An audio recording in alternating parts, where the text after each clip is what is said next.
Ed Holmes here for Red Tractor Nation. I'm here today with Joel Rand. He is from Newton, Iowa, and he has brought 3 tractors to the show here today. Each one of these tractors has a separate story.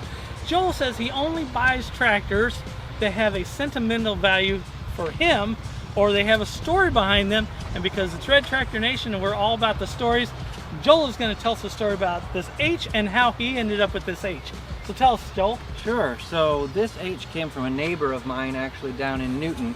I don't farm full time and he does.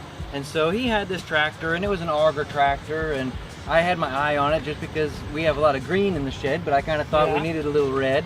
And so I told him, you know, let me do some engine work on this for you and get it running really well. So I made it into a wintertime project, and I was pleased with how it turned out. And he said, I'm retiring in the next couple of years. Why don't you work for me for free for another year or maybe even 2 to work this tractor off, and it can be yours. Okay. So I enjoyed working on it. I enjoyed hearing it on the auger. And then, of course, I enjoyed helping him to earn my new Farmall H tractor. There you go. And so I've had it a few years, and he is going to come to the show this weekend, so hopefully he'll be able to see it in the parade. Absolutely, in the Parade of Power. That's tomorrow afternoon. That's right. Yep. Now, tell me about this one. Now, look, it's painted like an industrial, but this is a Farmall B. And why is it painted like this? Do you know the history of this tractor? I do. So this tractor also came from a good friend of ours. His name's John Glesner, and he ran the thresher at our show for many years. And this is a tractor I remember from my youth. He actually taught me how to drive it when I was probably 11 or 12 years old. And so it did come from the county in Illinois. It was a DOT tractor there. From one of the counties in Illinois. That's why it's painted yellow. That's why it's yellow. And so when he retired, we had the opportunity to buy it from him at our tractor consignment auction that we have here on the showgrounds every June.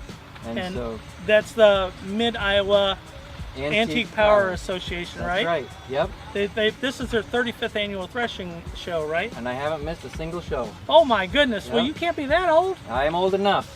I was 9 when I started coming. Yep. 9 years old and never missed a show. What about this McCormick Wheatland down here? Sure. So again, another Sentimental tractor.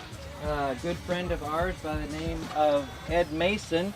He and his brother Russ had this tractor, and they had been driving a John Deere on the tractor rides, but you know, John Deeres don't go quite as fast. No. So they were lagging behind, and they said, we need something that'll keep up. So they went to Minnesota, I think it was, and bought this W4, and he brought it to the show a couple of years.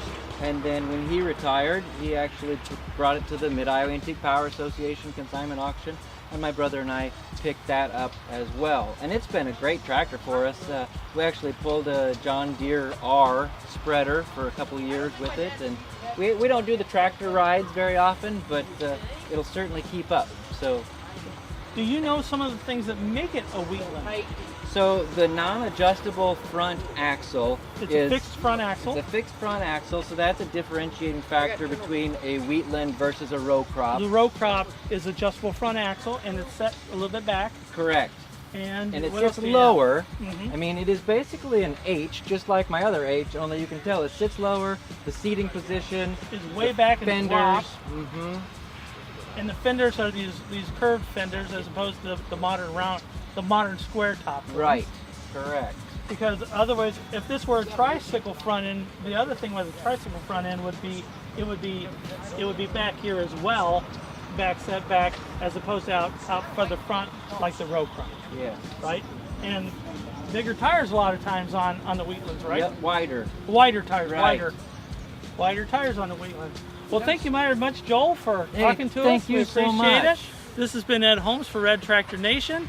Now remember to like and subscribe so we can keep bringing great stories about all these beautiful red machines.